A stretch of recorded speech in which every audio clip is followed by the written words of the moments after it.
श्री राष्ट्रीय राजपूत करणी सेना के अध्यक्ष दादा सुखदेव सिंह गोगामेडी एक कार्यक्रम के उपलक्ष्य में मुंबई पधारे, जहां श्री राष्ट्रीय राजपूत करणी सेना के महाराष्ट्र सचिव डॉक्टर जीवन सिंह सोलंकी एवं तारा माँ चैरिटेबल ट्रस्ट के राष्ट्रीय अध्यक्ष धर्मेश जोशी जी ने दादा का स्वागत किया। शाम को दादा एवं उनके साथी धर्मेश जोशी के कार्यालय की मुलाकात की। तारा माँ चैरिटेबल ट्रस्ट की ट्रस्टी अल्पा पटेल, प्रीत पटेल जी एवं तारा माँ चैरिटेबल ट्रस्ट से जुड़ी PV legal and life skills से हिमांशु पंड्या एवं एडवोकेट स्वाति पंड्या ने भी दादा का स्वागत कर मुलाकात की। उपस्थित पत्रकारों से बातचीत के दौरान दादा सुखदेव सिंह गोगामेडी ने 4 बातों पर अपना ठोस मंतव्य रखा। देखो, पार्टी सारी पार्टियां बढ़िया होती है, उनके एजेंडे देखे जाते हैं, उनको मैनिफेस्टो है वो देखा जाता है। जो हमारी सुनेगा उसकी हम सुनेंगे। देखो, गुजरात में भी हमारी करणी सेना है वो मजबूत है और गुजराती समाज भी हमेशा साथ रहता है। हम लोगों ने जब आरक्षण की लड़ाई लड़ी तो खाली अकेले राजपूतों के लिए लड़ाई नहीं लड़ी। हमने कहा सवर्ण आर्थिक पिछड़े हैं, उनको भी उनका हक और अधिकार दिया जाए। जब गरीबी आती है तो वो जाति देख करके नहीं आती। हमने पूरे भारत के अंदर इस लड़ाई को लड़ा और जो ईडब्ल्यूएस के रूप में 10% आरक्षण मिला है वो 14 जातियां आज उसका मनन कर रही है, चिंतन कर रही है। हमारे लाखों भाई जो भर्तियां निकली है उसमें ईडब्ल्यूएस के जरिए भर्ती हुए हैं।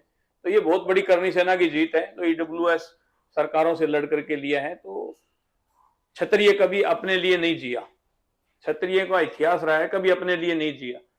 सबको साथ लेकर के चलता है, सबके साथ और विकास की बात करता है। देखो, ये जो बयान था इसकी मैं कड़े शब्दों में निंदा करता हूं। गुजरात के अंदर 36 कौम के लोग रहते हैं, ठीक है। पर्टिकुलर व्यक्ति ठग हो सकता है, गलत हो सकता है, उसका नाम लेकर के बोलिए। पूरे समाज को टारगेट करके बोलना गलत है।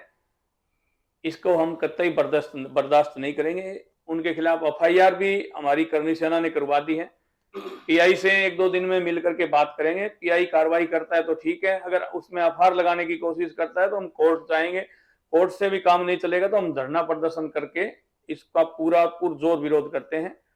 कोई भी, चाहे राजस्थानी हो, चाहे गुजराती हो, चाहे उत्तर प्रदेश हो, चाहे बिहारी हो, चाहे कोई भी हो, पूरी कौम को टारगेट नहीं करना चाहिए। व्यक्ति गलत हो सकता है, पूरी कौम गलत नहीं होती, पूरा स्टेट गलत नहीं होता। देखिए, मैं सबसे पहला तो दादा अभी थोड़ी देर पहले मेरे ऑफिस पे आए थे मुझे आशीर्वाद देने के लिए। और जब मैंने दादा से बात की थी कि दादा इस तरह से गुजरातियों को ठग बोला गया है, तो पूछा किसने बोला, तो मैंने बोला deputy CM of Bihar Tejashwi Yadav ji ने बोला है। तो बोले कि ये पोस्ट के ऊपर बैठ के इतना अभद्र भाषण दे रहे, ये कतई बर्दाश्त नहीं होगा। उन्होंने जीवन जी से कहा कि भाई धर्मेश का पूरा सपोर्ट होना चाहिए।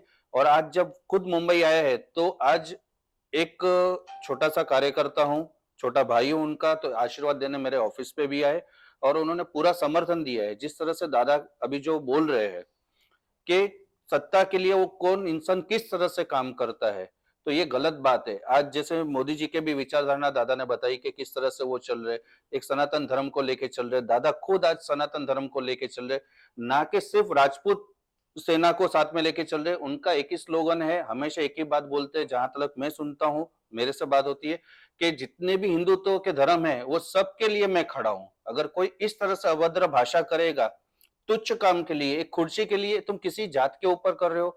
दादा का ये भी कहना है कि एक मूल निवासी भी गुजराती भाषा वापरते, एक पारसी भी है, एक गुजरात में दरबार बोले तो राजपूत आते हैं। तो ये सब जो भाषा गुजराती है ना, उसके अंदर सब समाज आ गए। तो बोले ये मेरे जरा भी दिमाग में नहीं बैठ रहा, इसका मैं विरोध करूंगा, तेरे साथ खड़ा हूं और हमेशा खड़ा रहूंगा। नहीं, करणी सेना जाके आई है और दोबारा भी जाएगी। अब कह रहे हैं कि 2024 में जनता को सुपुर्द कर दिया जाएगा मंदिर, उस समय भी हम लोग जाएंगे। मंदिर बनाया है उसके लिए बहुत बहुत धन्यवाद सरकार का, सुप्रीम कोर्ट का, कि उन्होंने ये मंदिर बनवाया, उसके लिए बहुत बहुत धन्यवाद देते हैं हम लोग।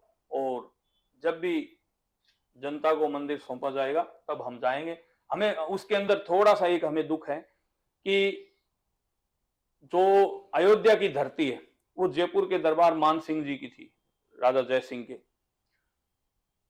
उनके परिवार से भी किसी को कोर कमेटी में नहीं लिया गया मंदिर की, ना ही योगी जी को लिया गया, ना ही कोई उत्तर प्रदेश के किसी राजपूत भाई को लिया गया। एक राजपूत को तो उस कोर कमेटी में लेना चाहिए था। ये सरकार से मैं मांग करता हूँ, उस पर पुनः विचार करके किसी न किसी एक को तो उस कमेटी के अंदर, अयोध्या की के अंदर रखना चाहिए क्षत्रिय को।